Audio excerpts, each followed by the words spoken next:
Good morning students. हम लोग transition elements का प्रॉपर्टीज डिस्कस कर रहे हैं। 6 प्रॉपर्टी हम लोग पढ़ चुके हैं। प्रॉपर्टी नंबर 7 कॉपी पर हेडिंग देंगे, इट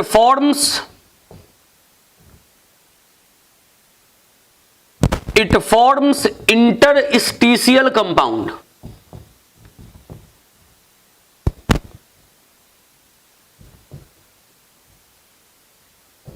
ट्रांजिशन एलिमेंट के बारे में बताया जा रहा है कि ट्रांजिशन एलिमेंट इंटरस्टिशियल कंपाउंड्स का फॉर्मेशन करता है। अब आपको यहां पर जानना है कि इंटरस्टिशियल कंपाउंड क्या होता है। देखिए,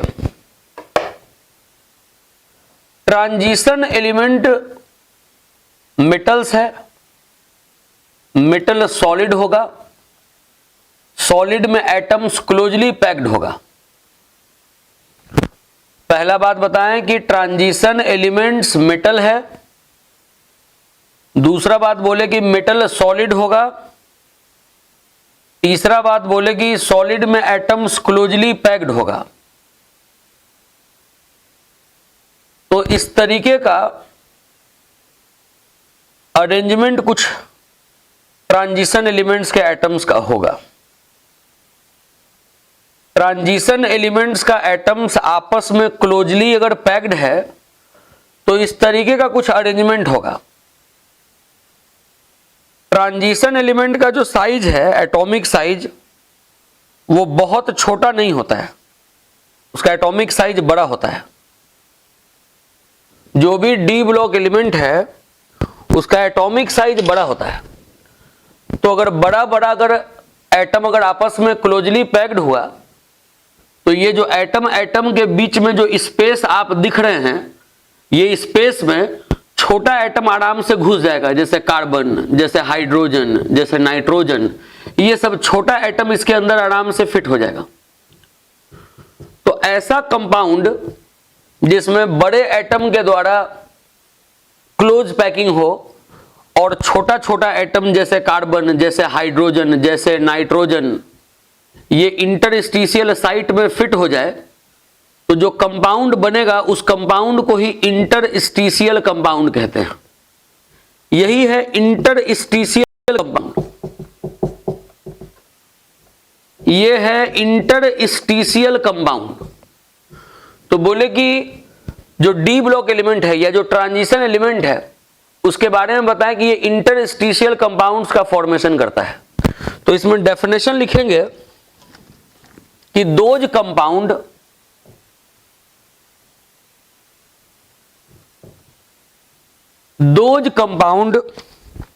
which are formed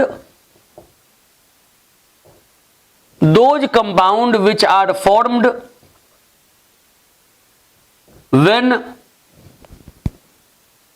small atoms like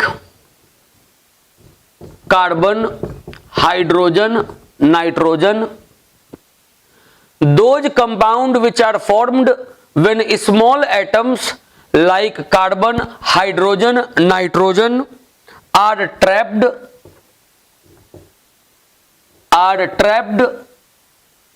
inside crystals formed from large atoms are called interstitial compound।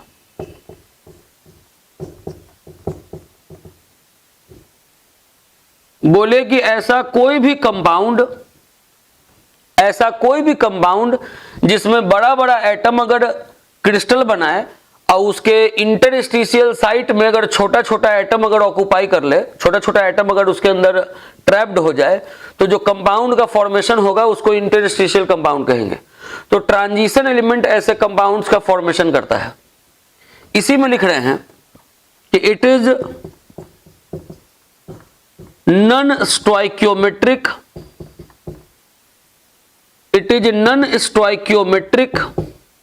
In nature. ये कंपाउंड जो है वो नॉन स्टोइकियोमेट्रिक नेचर का होगा, मतलब इसका कंपाउंड का फॉर्मूला थोड़ा अजीब टाइप का होगा, अटपटा होगा। जैसे वैनेडियम हाइड्रोजन 0.57, ये वैनेडियम का इंटरस्टिशियल कंपाउंड है। अगर आपको ये फॉर्मूला ढंग का देखना चाहते हैं इसको, तो आपको ये पॉइंट को खत्म करना होगा। ये पॉइंट को खत्म करने के लिए इसको 100 से गुना करना पड़ेगा।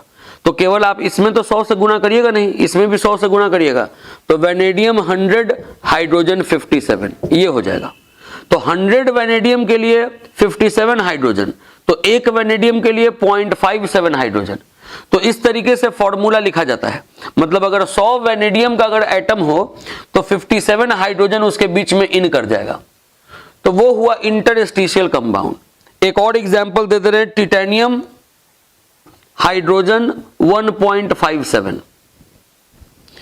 ये है प्रॉपर्टी नंबर 7, इंटरस्टिशियल कंपाउंड्स का फॉर्मेशन जो ट्रांजिशन एलिमेंट्स करता है। अब इसके बाद 8वां नंबर प्रॉपर्टी लिखिएगा, 7वां के बाद 8वां नंबर प्रॉपर्टी लिखिएगा, इट कैन फॉर्म अलॉयज।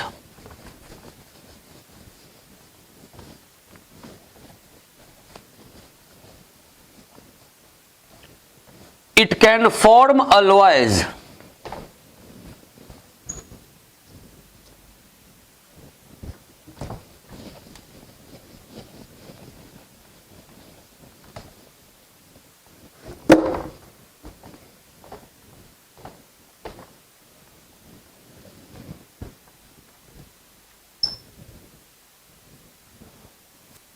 आठवां नंबर प्रॉपर्टी लिखेंगे, ट्रांजिशन एलिमेंट्स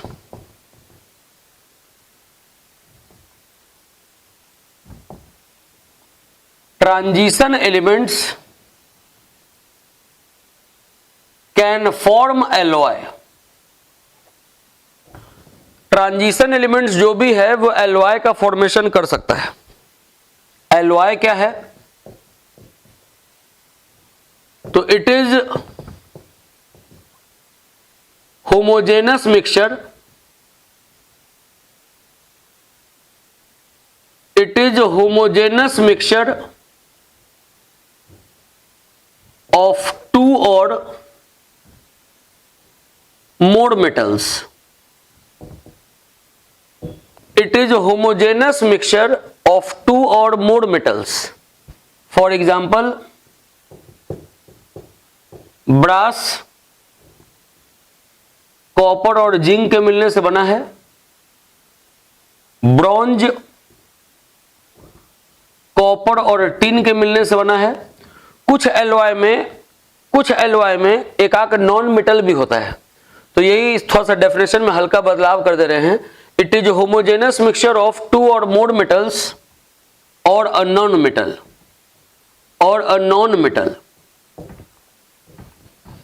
एलॉय क्या है? तो होमोजेनस मिक्सचर है दो या दो से ज्यादा मेटल का या किसी नॉन मेटल का। देखिए, कॉपर ट्रांजिशन एलिमेंट है, मतलब डी ब्लॉक एलिमेंट है, जिंक भी डी ब्लॉक एलिमेंट है, टिन भी डी ब्लॉक एलिमेंट है। तो बोले कि एलॉय आप कोई भी देखिएगा तो जनरली डी ब्लॉक एलिमेंट के ही कॉम्बिनेशन से बनता है। तो ऐसा क्या है भाई कि ट्रांजिशन एलिमेंट या कहिए डी ब्लॉक एलिमेंट एलॉय का फॉर्मेशन करता है, बाकी एलिमेंट में जल्दी ये चीज नहीं देखने को मिलता है। होता क्या है कि जैसे आप यहां पर देख रहे हैं कि होमोजेनस मिक्सचर है दो या दो से ज्यादा मेटल्स का।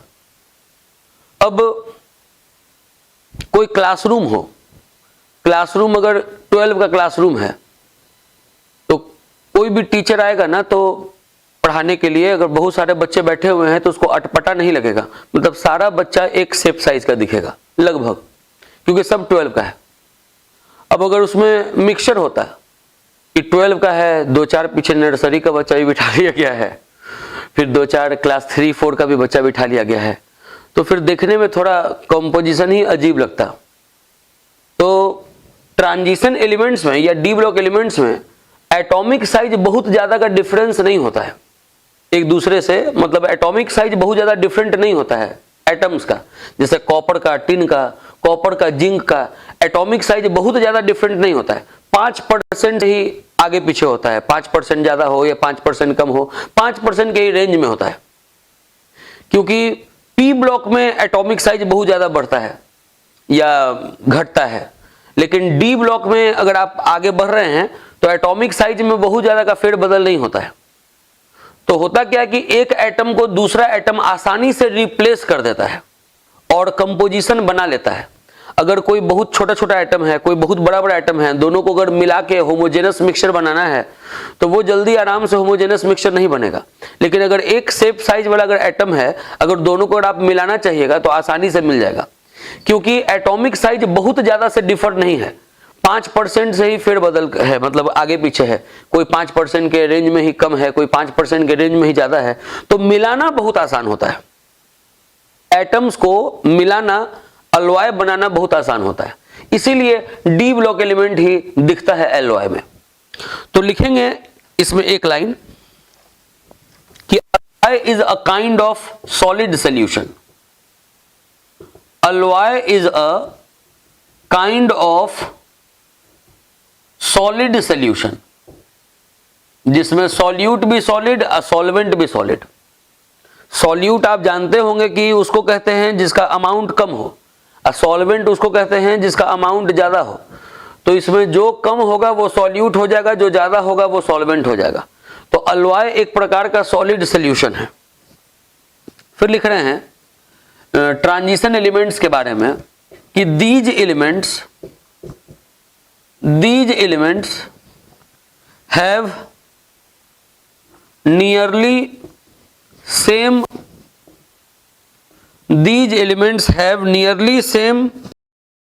atomic size.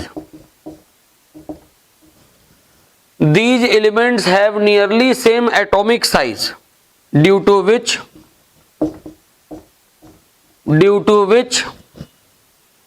one can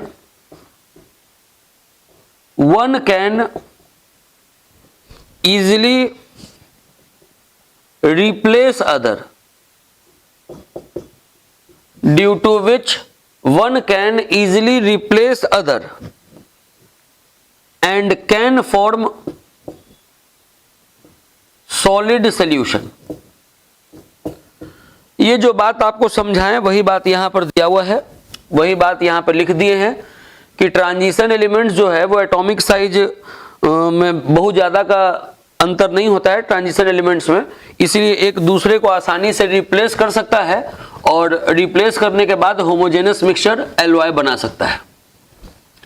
अब जो इसके बाद अगला प्रॉपर्टी पढ़ने जा रहे हैं हम लोग ट्रांजिशन एलिमेंट्स का 9th नंबर प्रॉपर्टी, वो है ऑक्सीडेशन स्टेट।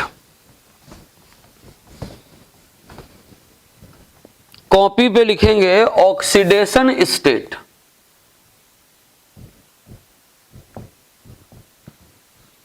इसमें कुछ मेहनत करना है। जैसे पहले तो फर्स्ट ट्रांजिशन सीरीज के एलिमेंट्स को लिख देना है। फर्स्ट ट्रांजिशन सीरीज में है scandium, titanium, vanadium, chromium, manganese, iron, cobalt, निकल, कॉपर, जिंक। अब इसके बाद कौन एलिमेंट कितना ऑक्सीडेशन स्टेट शो करता है।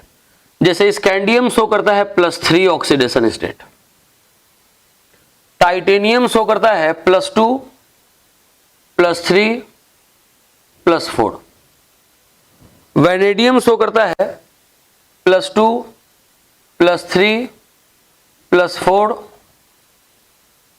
+5, क्रोमियम करता है +2, +3, +4, +5, +6, मैंगनीज करता है +2, +3, +4, +5, +6, +7, आयरन करता है +2, +3, +4, +6, कोबाल्ट करता है +2, +3, +4, निकल भी करता है +2 +3 +4, कॉपर करता है +1 +2, जिंक करता है +2। तो पहले ये दिमाग में रखिए कि कौन एलिमेंट, जैसे स्कैंडियम, टाइटेनियम, वैनेडियम, तो क्रोमियम, तो मैंगनीज, आयरन, कोबाल्ट, निकल, कॉपर और जिंक, कौन एलिमेंट कौन कौन सा ऑक्सीडेशन स्टेट शो करता है, पहले ये दिमाग में रखिए। बच्चे पूछते हैं कि ये इतना याद रखना पड़ेगा, तो जी ये याद तो रखना पड़ेगा। स्कैंडियम केवल देखिए +3 शो कर रहा है, मैंगनीज देख लीजिए कि सबसे ज्यादा शो कर रहा है oxidation state, +1 oxidation state first transition series में केवल कॉपर शो कर रहा है। तो ये तो पहले इतना याद रखना पड़ेगा। इसके बाद कुछ क्वेश्चंस है जो इस टॉपिक से आता है, तो अभी हम क्या करेंगे, ये हम मिटा देंगे यहां पे, और इधर ही क्वेश्चन छोटा छोटा लिखेंगे और धीरे धीरे समझाएंगे। ये फर्स्ट ट्रांजिशन सीरीज जो लिखा हुआ है वही हम मिटा रहे हैं। ये पहले कॉपी पे आपको ऐसे नोट कर लेना है। अब एक छोटा सा सवाल देखिए। सबसे पहला क्वेश्चन है, नेम वन ट्रांजिशन एलिमेंट। जो क्वेश्चन इस टॉपिक से, इस प्रॉपर्टी से आ सकता है, सारा क्वेश्चन अभी बोर्ड पे आ जाएगा। Name one transition element, name one transition element of first transition series, name one transition element of first transition series which only shows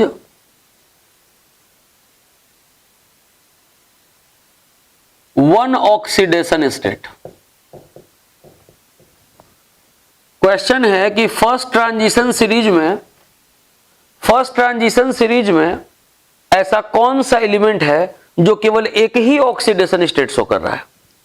तो आंसर हो गया स्कैंडियम, ये केवल एक ही ऑक्सीडेशन स्टेट शो कर रहा है।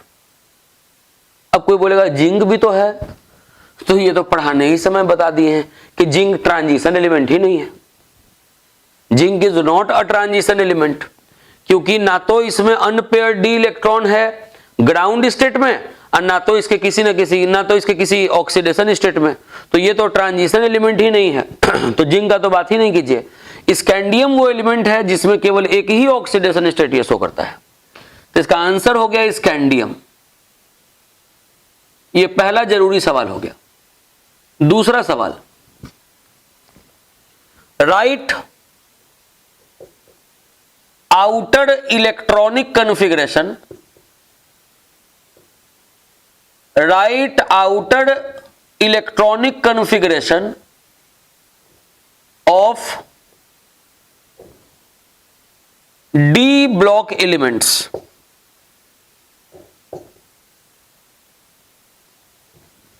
Right outer electronic configuration of D block elements. इसका आंसर है n-1 d 1 to 10 ns 0 से 2। इस बात को हम आपको समझा दें। जैसे देखिए, कोई डी ब्लॉक एलिमेंट ले लीजिए, जैसे आयरन ले लीजिए।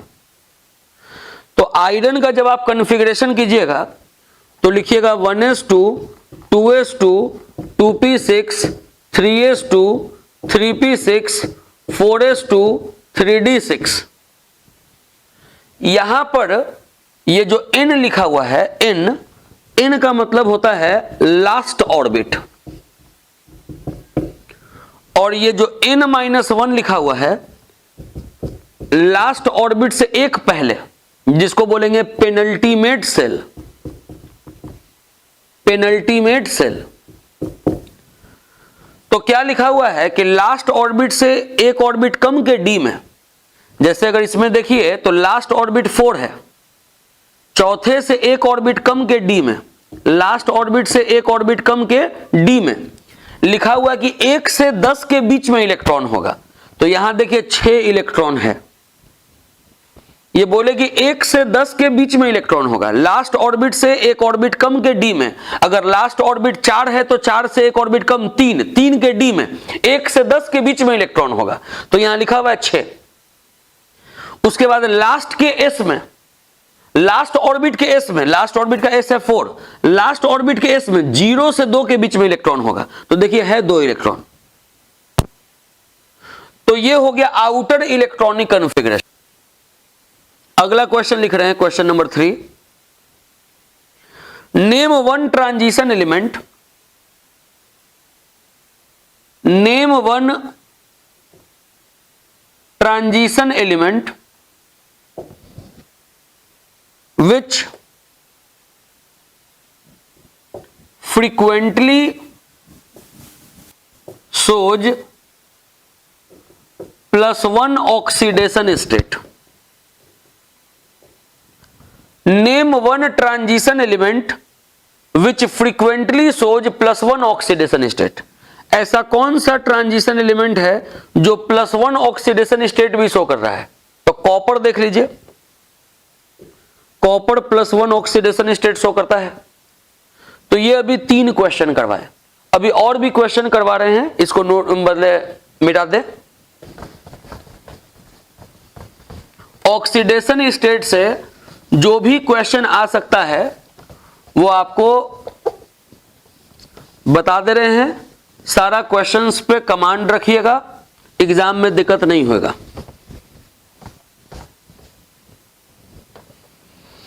अब देखिए चौथा क्वेश्चन है,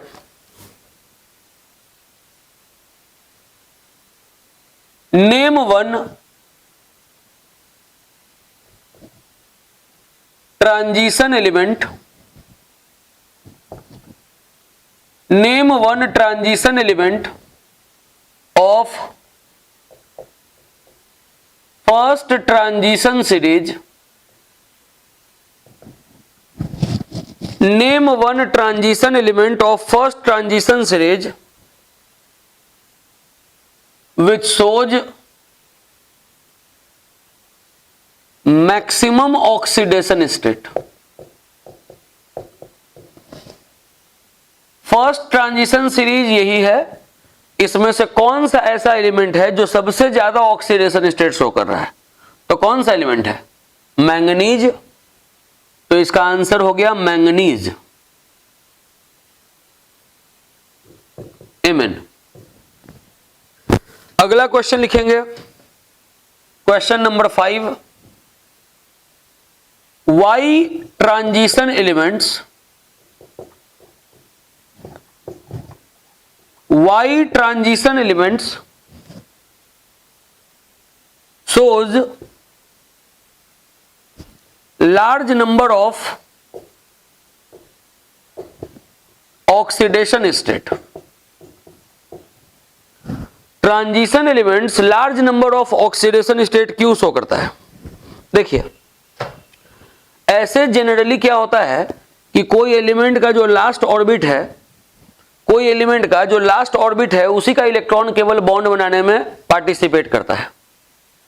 लेकिन ये जो डी ब्लॉक एलिमेंट है, ये जो ट्रांजिशन एलिमेंट है, n-1 का इलेक्ट्रॉन और लास्ट ऑर्बिट के s का इलेक्ट्रॉन, दोनों का इलेक्ट्रॉन ही पार्टिसिपेट करता है बॉन्ड बनाने में। इसका भी पार्टिसिपेट करता है बॉन्ड बनाने में और इसका भी पार्टिसिपेट करता है बॉन्ड बनाने में। केवल इसी का पार्टिसिपेट करता तो ऑक्सीडेशन स्टेट कम शो करता, लेकिन ये दोनों का इलेक्ट्रॉन बॉन्ड बनाने में पार्टिसिपेट करता है। यही कारण है कि इसका large number of oxidation state exist करता है। तो यहां जो लिखा हुआ है कि why transition element shows large number of oxidation state, तो इसमें लिखेंगे this is due to reason, this is due to reason that electrons of both ns and n-1d participates in bond formation in transition elements. तो ये आपका 9वां number property complete हो गया। अब इसके बाद 10वां नंबर प्रॉपर्टी बताते हैं, इसको पहले आप नोट कर लें। अब इसके बाद प्रॉपर्टी नंबर 10 लिखेंगे। टोटल 11 प्रॉपर्टीज है डी ब्लॉक एलिमेंट्स में, ट्रांजिशन एलिमेंट्स में टोटल 11 प्रॉपर्टीज है।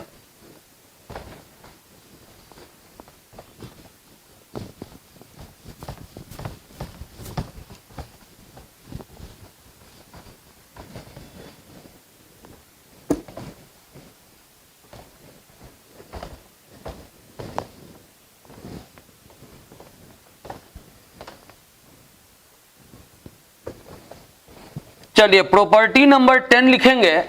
It has high enthalpy of atomisation. Property number 10 लिखेंगे, ट्रांजिशन एलिमेंट्स का property number 10, it has high enthalpy of atomisation.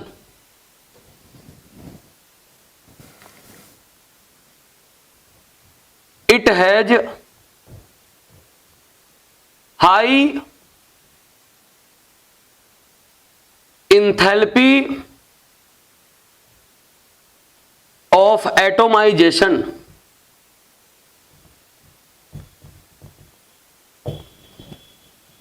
It has high enthalpy of atomization। enthalpy of atomization ऐसे लिखा जाता है, delta H और नीचे में ऐसे छोटा सा a। तो लिखा हुआ है कि इसका इंथैल्पी ऑफ एटोमाइजेशन बहुत ज्यादा होता है। सबसे पहले तो जाने कि इंथैल्पी ऑफ एटोमाइजेशन कहते किसको है। अगर मान लीजिए कि कोई मेटल है, मेटल का एटम है, वो अगर क्रिस्टल में है, जैसे ये लोहे का रॉड है, तो इसमें करोड़ों एटम है लोहे का। अब इस एटम के ग्रुप से अगर एक एटम को अगर हम अलग कर दें, बोले कि एटम अभी यहां ग्रुप में है लोहे का, अगर ये रॉड है, यहां पे करोड़ों एटम है लोहे का, लेकिन अगर यहां से एक एटम को अगर हम अलग कर दें, तो इस प्रोसेस में जो एनर्जी देना पड़ेगा उसको इंथैल्पी ऑफ एटोमाइजेशन कहेंगे। तो कोई भी एटम को जब आप अकेले लिखिएगा तो यहां पर G लिखना पड़ेगा, गैस लिखना पड़ेगा। अकेला एटम हमेशा गैसियस स्टेट का होता है। कारण है कि सॉलिड में बचपन में भी फिगर बनाते थे कि एटम एटम को चिपका चिपका के बनाते थे इस तरीके से, लेकिन जब अकेला एटम है तो उसके अगल बगल तो कोई एटम है नहीं, तो वो हमेशा गैसियस स्टेट का होगा। तो बोले एटम के ग्रुप से अगर एक एटम को आप अलग करना चाहते हैं तो जो एनर्जी देना पड़ेगा उसी को इंथैल्पी ऑफ एटोमाइजेशन कहेंगे। तो यहां जो लिखे it has high enthalpy of atomisation, तो यहीं पर इसके नीचे लिख लेंगे पहले इंथैल्पी ऑफ एटोमाइजेशन, कि इंथैल्पी ऑफ एटोमाइजेशन क्या होता है। ऐसा लिखने के बाद लिखेंगे it is defined as, it is defined as amount of energy, it is defined as amount of energy required to isolate single atom। It is defined as amount of energy required to isolate single atom from its group।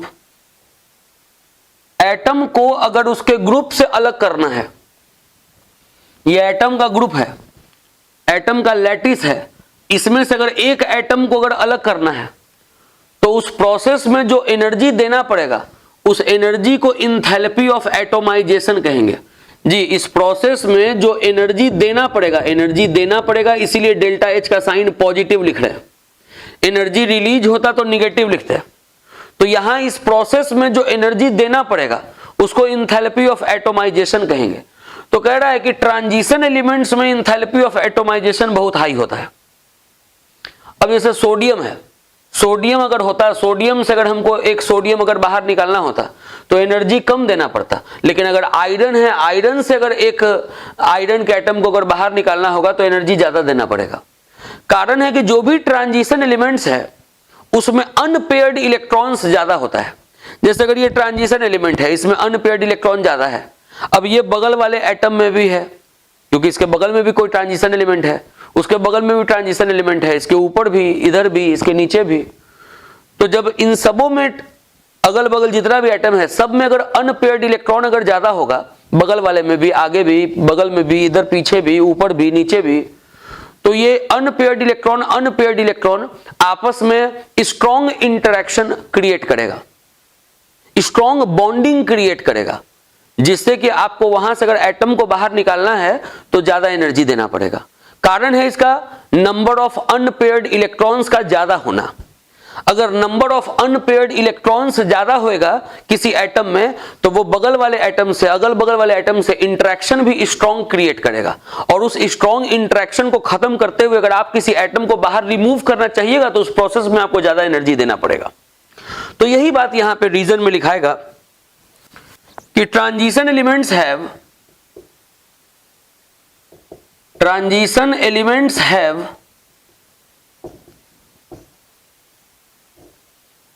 large number of unpaired electrons.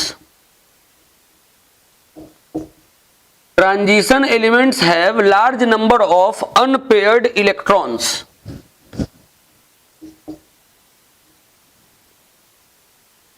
Due to which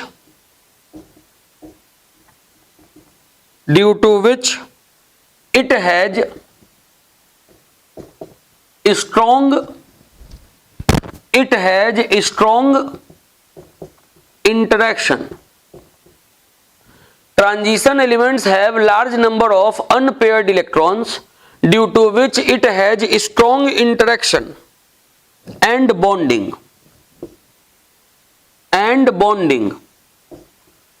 resulting in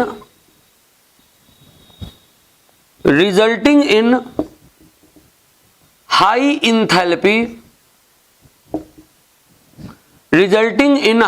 enthalpy of atomization. ये तो हो गया 10वां number property. अब एक property और, वो है electrode potential value. इसको मिटाने जा रहे हैं।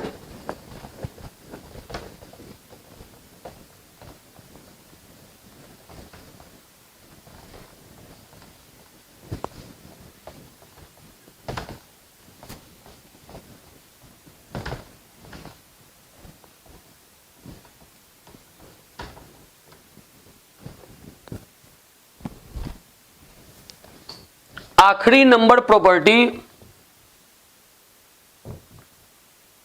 Electrode potential value E naught mn plus by M. ये हुआ electrode potential value E naught mn plus by M. चलिए बात समझिए थोड़ा। बोले कि अगर कोई मेटल है सॉलिड,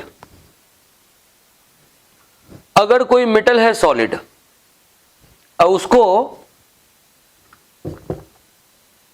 अगर एक्वस आयन में चेंज कर दे। बोले कि अगर कोई मेटल है सॉलिड और उसको अगर एक्वस आयन में चेंज कर दे, इस प्रोसेस में मान लीजिए कि इतना एनर्जी चेंज हुआ, मतलब इतना एनर्जी देना पड़ा या इतना एनर्जी रिलीज हुआ। बात फिर से सुनिए। बोले कि अगर ये ऐसा कोई रिएक्शन है कि कोई मेटल है सॉलिड और यहां आयन लिख दिए एक्वस, इस मेटल को एक्वस आयन में चेंज किया, इस प्रोसेस में इतना एनर्जी एब्जॉर्ब हुआ या इतना एनर्जी रिलीज हुआ। बच्चे लोग बोला कि ये मेटल सॉलिड या आयन एक्वस समझ में नहीं आया कुछ। हम बोले कि ठीक है, समझाते हैं इसको स्टेप बाय स्टेप। जैसे मेटल सॉलिड है, अगर हम इसको मेटल गैस में चेंज कर दें तो ये तो अभी आपको बताए हैं इंथैल्पी ऑफ एटोमाइजेशन, इसमें तो कोई दिक्कत नहीं होना चाहिए। कि सॉलिड कहने का मतलब कि एटम का ग्रुप है और उसमें से एक एटम को बाहर निकाल दिए, तो जो एनर्जी देना पड़ेगा इस प्रोसेस में उसको एंथैल्पी ऑफ एटोमाइजेशन कहेंगे। इसके बाद बोल रहे हैं कि ये अकेला गैसियस एटम है, अगर इससे इलेक्ट्रॉन बाहर निकाले, ये अकेला गैसियस एटम है, इससे इलेक्ट्रॉन बाहर निकालें, इससे इलेक्ट्रॉन बाहर निकालेंगे तो इस पे पॉजिटिव चार्ज आएगा, जितना इलेक्ट्रॉन बाहर निकालेंगे उतना पॉजिटिव चार्ज आएगा। तो अकेले गैसियस एटम से इलेक्ट्रॉन बाहर निकालने के बाद जो एनर्जी देना पड़ता है इलेक्ट्रॉन निकालने में, उसको आप जानते हैं कि आयोनाइजेशन एंथैल्पी कहते हैं। तो ये भी समझ में आ रहा है आयोनाइजेशन एंथैल्पी। अब ये गैसियस आयन है, ये एक्वस आयन में चेंज हो रहा है, ये गैसियस आयन है, ये एक्वस आयन में चेंज हो रहा है। कभी भी गैसियस आयन को एक्वस आयन में चेंज करिएगा तो उस प्रोसेस में एनर्जी रिलीज होता है और उस एनर्जी को हाइड्रेशन एंथैल्पी कहते हैं। ये है हाइड्रेशन एंथैल्पी। इसका वैल्यू निगेटिव होगा, मतलब एनर्जी इस प्रोसेस में रिलीज होगा। इलेक्ट्रॉन अगर आपको निकालना है तो एनर्जी हमेशा देना पड़ेगा, इसमें हमेशा डेल्टा एच का साइन पॉजिटिव होगा, और इसमें भी आपको एनर्जी देना पड़ेगा, इसका भी साइन हमेशा पॉजिटिव होगा। बात फिर से सुनिए, ये एक स्टेप में लिख रहे थे तो बात नहीं समझ में आ रहा था कि मेटल सॉलिड आयन एक्वस, सीधे एक स्टेप में लिख रहे थे तो बात नहीं समझ में आ रहा था। तो यही चीज को 3 स्टेप में बांट के लिख दिए।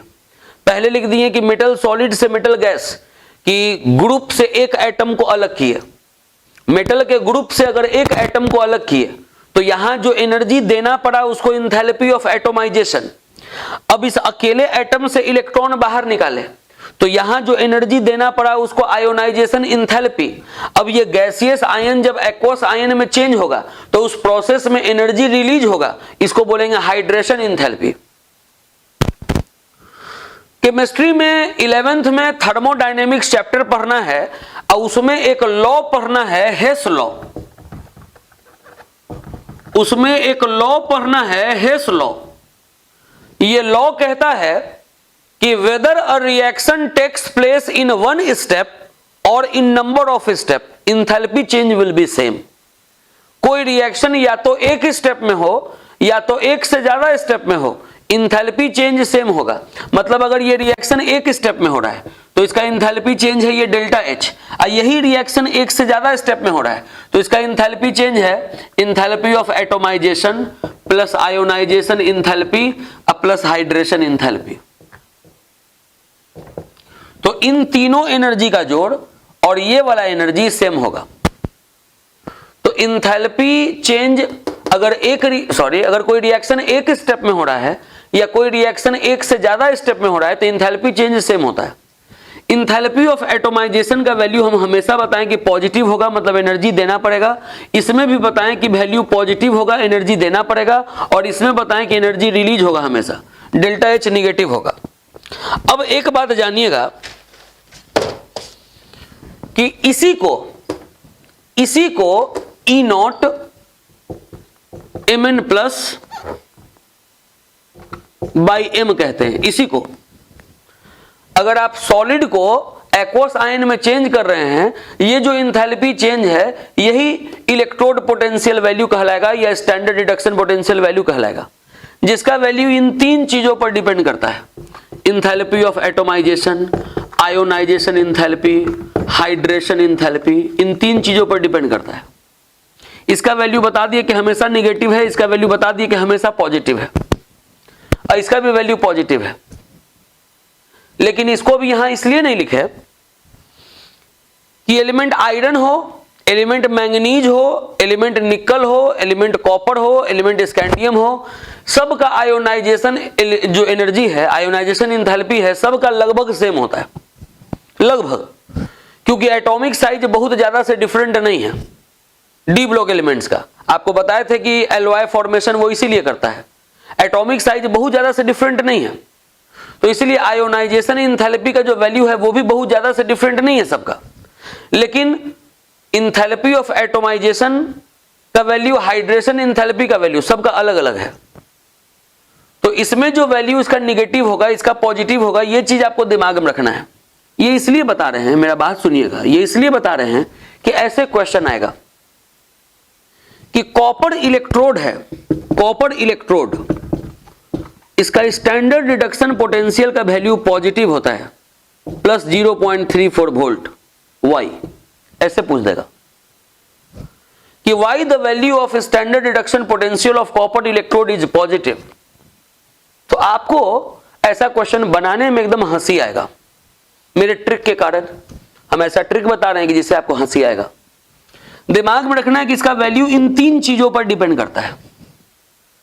कोई भी इलेक्ट्रोड पोटेंशियल का वैल्यू इन तीन चीजों पर डिपेंड करता है, enthalpy of atomisation, ionisation enthalpy और हाइड्रेशन इंथैल्पी। आपको इसका जिक्र करना नहीं है आंसर में, आपको केवल इसका जिक्र करना है, इसका जिक्र करना है। अब सोचिए कि इसका वैल्यू अगर पॉजिटिव है तो ये वाला वैल्यू ज्यादा रहा होगा कि ये वैल्यू ज्यादा रहा होगा? जाहिर सा बात है पॉजिटिव वैल्यू का वैल्यू, जो पॉजिटिव वैल्यू है उसका मैग्नीट्यूड ज्यादा रहा होगा इसके तुलना में, तो इसका वैल्यू पॉजिटिव आ गया। तो आंसर लिखने में ऐसा लिखेंगे कि इट्स, ऐसे लिखेंगे कि the value of hydration enthalpy of copper is low, but the value of hydration enthalpy of copper is low, while the value of enthalpy of atomization is very high for copper. That's why its electrode potential value is positive. ये दिमाग में रखना कि इसका value कम है, इसका value ज्यादा है, इसीलिए इसका वैल्यू पॉजिटिव आ गया। किसी का वैल्यू पूछ दे कि नेगेटिव क्यों है, तो बोल देना इसका वैल्यू कम है, इसका वैल्यू ज्यादा है, इसीलिए इसका वैल्यू नेगेटिव आ गया। तो ये ट्रिक पे आप इस तरीके का क्वेश्चन कर सकते हैं।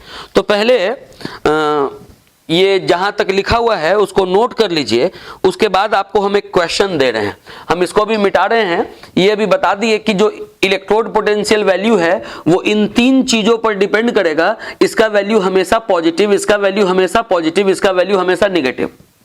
लेकिन आंसर में इसको इंक्लूड नहीं करेंगे क्योंकि आयोनाइजेशन इंथैल्पी का वैल्यू लगभग सबका सिमिलर ही होता है, ये और ये वैल्यू पर ही आंसर बनाना है। अगर किसी का वैल्यू बोल दिया कि इलेक्ट्रोड पोटेंशियल का वैल्यू पॉजिटिव है, इसका मतलब कि इसका वैल्यू ज्यादा है, इसका वैल्यू कम है। किसी का वैल्यू निगेटिव है इलेक्ट्रोड पोटेंशियल का, इसका मतलब कि इसका वैल्यू ज्यादा है, इसका वैल्यू कम है। तो एक सवाल लिख रहे हैं हम,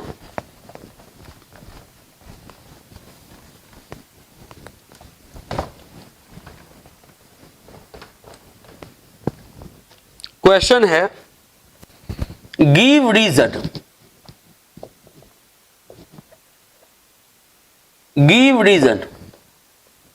the E naught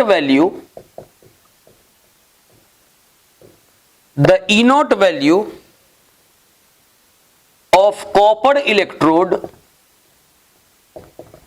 is positive, that is plus 0.34 volt. फिर लिख रहे हैं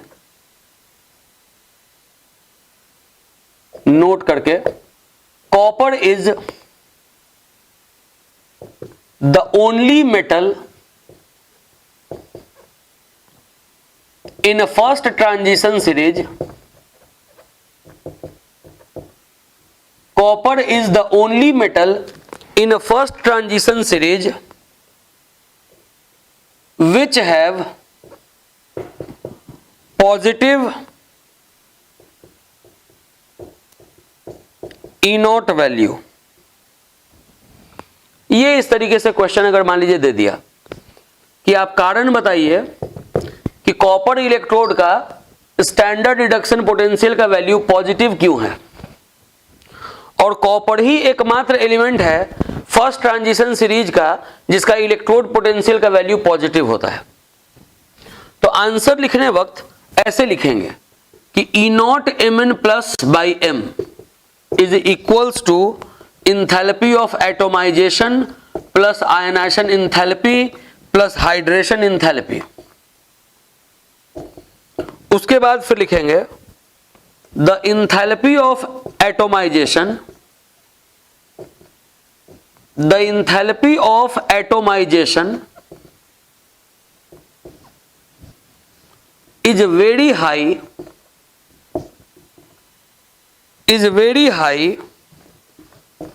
for copper, but its hydration enthalpy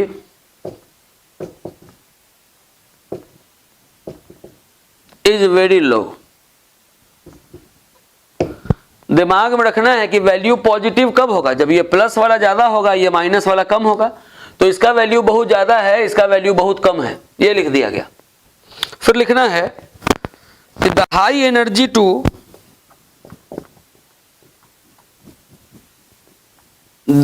energy to transform copper solid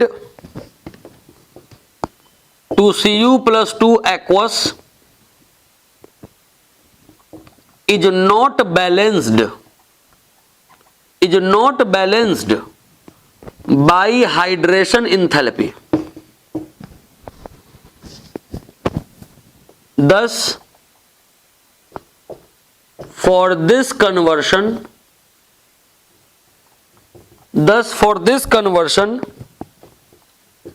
E0 value is positive।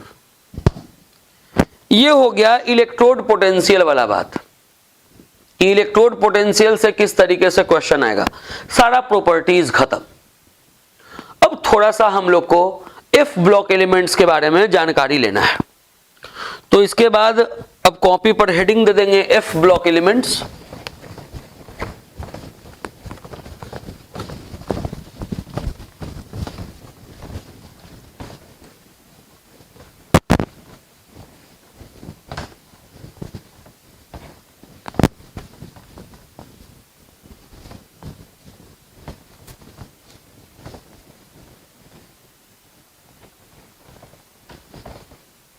Copy पे लिखेंगे अब एफ ब्लॉक एलिमेंट्स।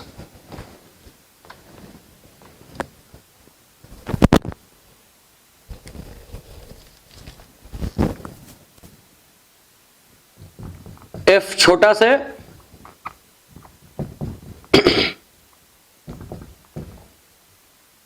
जानेंगे वो एलिमेंट जिसका जब कॉन्फ़िगरेशन करें और आखिरी इलेक्ट्रॉन एफ सब सेल में भरे, उसको हम लोग एफ ब्लॉक एलिमेंट्स कहते हैं। लिख रहे हैं those elements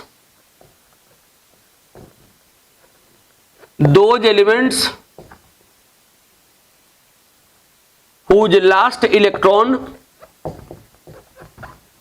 enters in F subcell are called F block elements।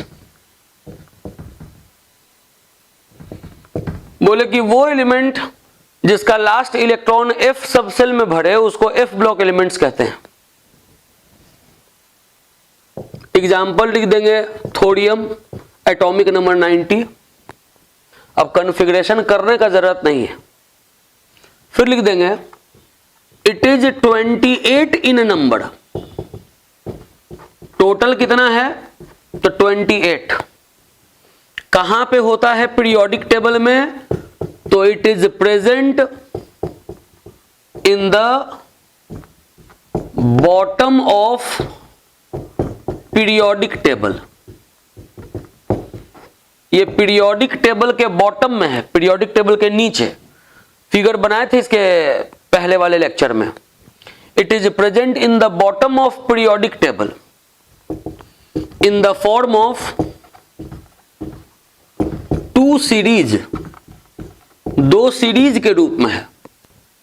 ये 28 है नंबर में, पीरियोडिक टेबल के बॉटम में है और ये 2 सीरीज के रूप में है। सबसे पहला लेंथेनॉइड सीरीज, इसमें 14 एलिमेंट है। It contains 14 elements. After lanthanum इसका एटॉमिक नंबर होता है 57। 57 एटॉमिक नंबर के बाद वाला 14 एलिमेंट लेंथेनॉइड सीरीज। दूसरा होता है actinoid series. Actinoid series it contains 14 elements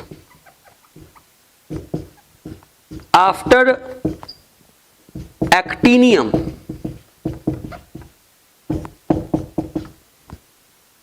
(89) के बाद वाला एटॉमिक नंबर 89 के बाद वाला जो 14 एलिमेंट है उसको हम लोग बोलेंगे एक्टिनोइड सीरीज, और लेंथेनम के बाद वाला जो 14 एलिमेंट है उसको बोलेंगे लेंथेनोइड सीरीज। टोटल 28 है। एक लाइन इसी में जोड़ दे रहे हैं, ऑल आर मेटल्स, सब का सब मेटल्स है। अब सुनिए,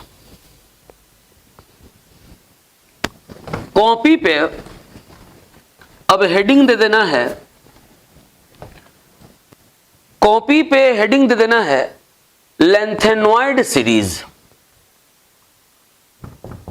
लेंथेनोइड सीरीज, कॉपी पे ये हेडिंग दे देना है। आप पहले इतना नोट कर लीजिए, उसके बाद फिर आगे इसको बताते हैं। चलिए इसको मिटा दे रहे हैं।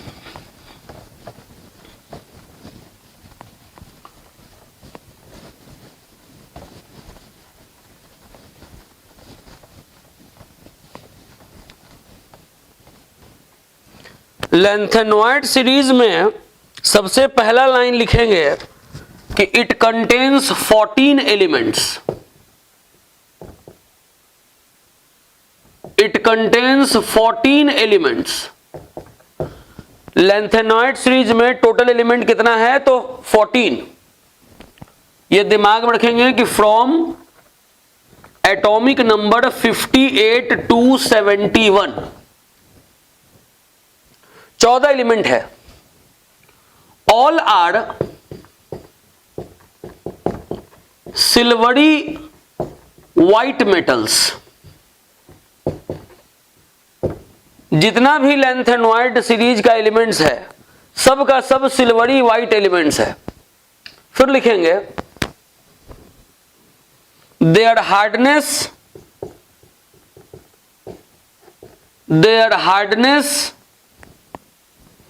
increases with increase in atomic number। जैसे एटॉमिक नंबर 58 वाला हार्ड है तो 59 वाला ज्यादा हार्ड है, 60 वाला और ज्यादा हार्ड है, 61 वाला और ज्यादा हार्ड है, 62 वाला और ज्यादा हार्ड है। तो 62 वाले का नाम है समेडियम, वो स्टील के जितना हार्ड है, इज स्टील हार्ड। और आगे बढ़ेंगे तो हार्डनेस और बढ़ जाएगा। फिर जानेंगे कोई भी हो, लेंथेनोइड हो या एक्टिनोइड हो, all belongs to group 3 of periodic table and shows +3 oxidation state.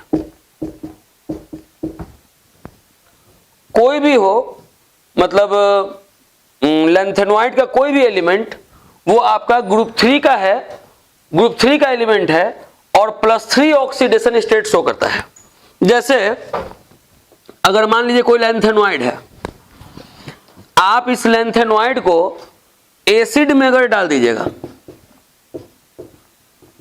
Lanthanoid है अगर आप इसको एसिड में डाल दीजिएगा तो ये दिमाग में रखिएगा कि हाइड्रोजन गैस रिलीज करेगा। ये बता दिए कि सारा का सारा लेंथेनोइड का एलिमेंट्स ग्रुप 3 का है और +3 ऑक्सीडेशन स्टेट शो करता है। बोले कि एसिड में डालिएगा तो हाइड्रोजन गैस रिलीज करेगा। मेटल है, मेटल का ये प्रॉपर्टी है, एसिड में डालिएगा हाइड्रोजन गैस रिलीज करेगा। अगर इसको रिएक्शन आप करवाइएगा एयर के साथ, ऑक्सीजन के साथ, तो ऑक्साइड बनाएगा इस फॉर्मूले का, ऐसा। क्योंकि कोई भी लेंथेनोइड है उस पर चार्ज तो होगा +3 और ऑक्सीजन पर चार्ज होगा -2। इस पर 3 चार्ज है, इस पर 2 चार्ज है, चार्ज बराबर नहीं है, क्रॉस करिएगा तो इस फॉर्मूले का ऑक्साइड बनेगा। अगर इसका रिएक्शन आप हैलोजन के साथ करवाइएगा तो हलाइड बनाएगा इस फॉर्मूले का। इसको अगर आप पानी में डालिएगा तो हाइड्रोक्साइड बनाएगा इस फॉर्मूले का। अगर आप नाइट्रोजन के साथ रिएक्ट करवाइएगा तो नाइट्राइड बनाएगा इस फॉर्मूले का, और सल्फर के साथ अगर रिएक्ट करवाइएगा तो सल्फाइड बनाएगा इस तरीके का। तो ये इतना दिमाग में रखें आप लैंथेनॉइड में। और अब इसके बाद हम लोग को एक्टिनॉइड्स जानना है, लेकिन पहले इतना नोट कर लीजिए, इसके बाद फिर आपको आगे बताएंगे। इसमें लैंथेनॉइड सीरीज में एक लाइन और ये लिख लेंगे कि it is also called 4F series. जैसे इसमें जितना भी एलिमेंट है 14 element from atomic number 58 to atomic number 71, अगर आप किसी का भी इलेक्ट्रॉनिक कॉन्फ़िगरेशन करिएगा तो इलेक्ट्रॉन 4F में भरेगा, 4F1, 4F2, 4F3। इसीलिए इन 14 एलिमेंट के सीरीज को 4F सीरीज भी कहते हैं। ऐसे तो आप देख रहे हैं कि लैंथेनॉइड में ये लाइन लिखवाया गया है कि सारा का सारा एलिमेंट जो है वो ग्रुप 3 को बिलोंग करता है और उन सब पे +3 ऑक्सीडेशन स्टेट होता है। लेकिन इसमें एक एक्सेप्शन है, तो जब एक एक्सेप्शन है तो वो इंपॉर्टेंट हो जाता है, वो हमेशा एक नंबर में पूछ देता है कि name one element of lanthanoid series, name one element of lanthanide series which shows +4 oxidation state. जी, एक एलिमेंट है लैंथेनॉइड सीरीज का जो +4 ऑक्सीडेशन स्टेट भी शो करता है, और उसका नाम है सेडियम। Atomic number 58। ये वाला जो एलिमेंट है वो +4 ऑक्सीडेशन स्टेट शो करता है। बाकी जितना भी 13 एलिमेंट है वो +3 ऑक्सीडेशन स्टेट शो करता है, और इस तरीके के रिएक्शन से होके वो गुजरेगा। ये जो लास्ट क्लास में, मतलब लास्ट लेक्चर में आपको बनाए थे पीरियोडिक टेबल का फॉर्मेट, लास्ट लेक्चर में आपको याद होगा कि पीरियोडिक टेबल का फॉर्मेट बनाए थे। बोले थे कि पीरियोडिक टेबल के लेफ्ट में एस ब्लॉक एलिमेंट है। ये देखिए पीरियोडिक टेबल का ये लेफ्ट वाला हिस्सा है, इसमें एस ब्लॉक एलिमेंट है। सेंटर में बोले थे डी ब्लॉक एलिमेंट है, ये राइट में पी ब्लॉक एलिमेंट है, और नीचे बनाए थे ये ऐसे बॉटम में एफ ब्लॉक एलिमेंट। तो ये जो एफ ब्लॉक एलिमेंट है ये पूरा ग्रुप 3 है। ये नहीं सोचना है कि इधर लेफ्ट से राइट जा रहे हैं तो ये पीरियड है। ऐसे पीरियोडिक टेबल में लेफ्ट से राइट जाने पे ये पीरियड होता है, ये पीरियड है, ये सब पीरियड है। लेकिन इसमें ये पीरियड नहीं है, इसमें ये ग्रुप 3 का, ये जो ग्रुप 3 है इस ग्रुप 3 का ही ये एक्सटेंशन है।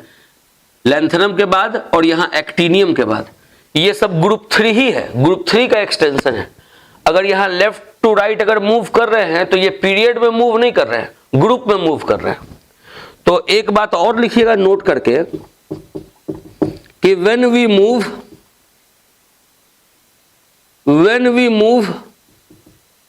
इन ग्रुप 3, ये ऐसे लिखेंगे when we move left to right in group 3, when we move left to right in group 3 of lead or actinoid, when we move left to right in group 3 of lanthanoid or actinoid, then atomic size decreases. This is called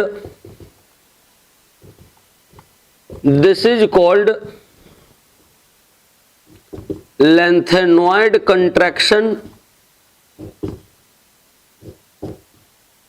or actinoid contraction. अब जो exam में आ जाए तो उसको यही लिखेंगे कि जब आप लेफ्ट टू राइट मूव करते हैं लेंथेनॉइड में तो एटॉमिक साइज डिक्रीज करता है, इसको लेंथेनॉइड कंट्रैक्शन कहेंगे। अगर आप लेफ्ट टू राइट मूव करेंगे एक्टिनॉइड में तब भी एटॉमिक साइज डिक्रीज करेगा, उसको एक्टिनॉइड कंट्रैक्शन कहेंगे। तो ये लेंथेनॉइड्स हम लोग का कंप्लीट हो गया। इसके बाद 2-4 लाइन लिखना है एक्टिनॉइड सीरीज में, तो कॉपी पर हेडिंग दे देंगे एक्टिनॉइड सीरीज।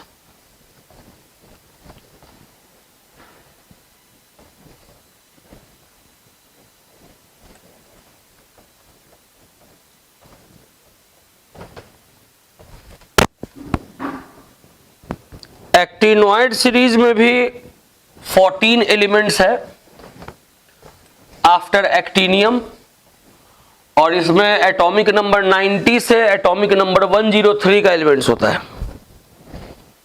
तो लिखेंगे एक्टिनॉइड सीरीज में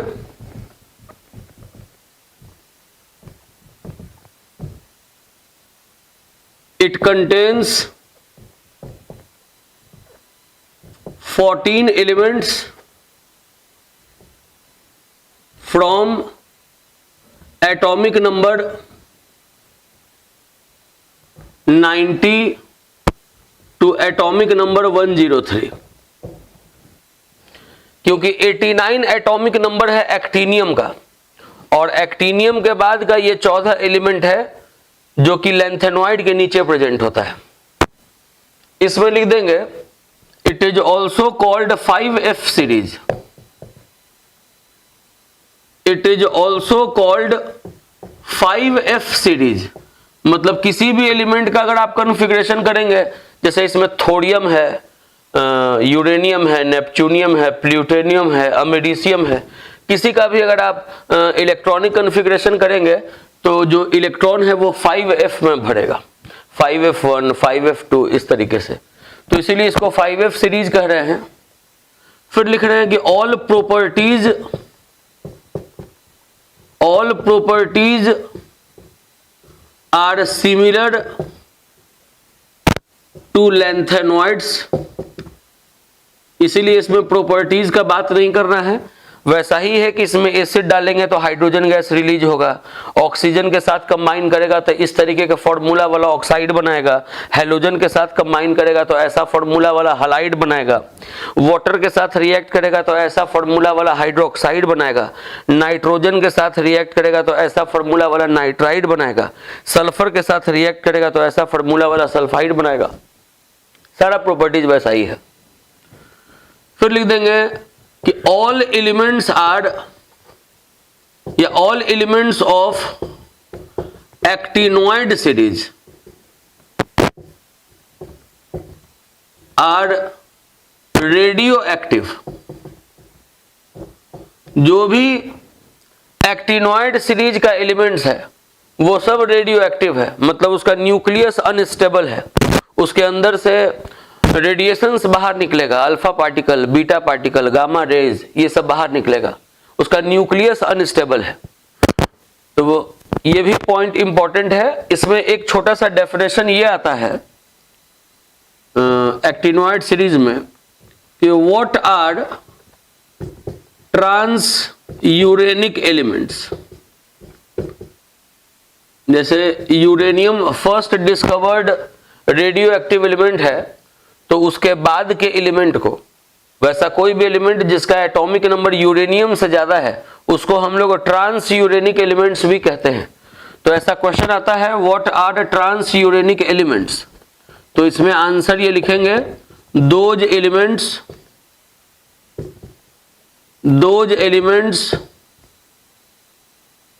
whose atomic number is more than uranium, whose atomic number is more than uranium are called transuranic elements।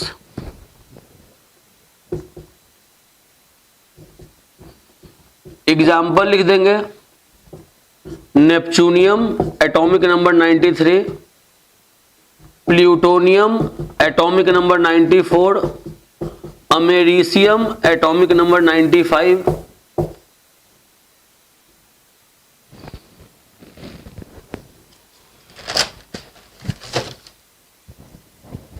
ये चैप्टर हम लोग का कंप्लीट हो चुका है, डी एंड एफ ब्लॉक। ये वाला लेक्चर थोड़ा लंबा हो गया, चैप्टर को सोचे कंप्लीट ही कर दें इस लेक्चर में, इसीलिए इसको 2 पार्ट में नहीं डाला गया। अब अगले लेक्चर में हम लोग नया चैप्टर स्टार्ट करेंगे, पी ब्लॉक एलिमेंट्स।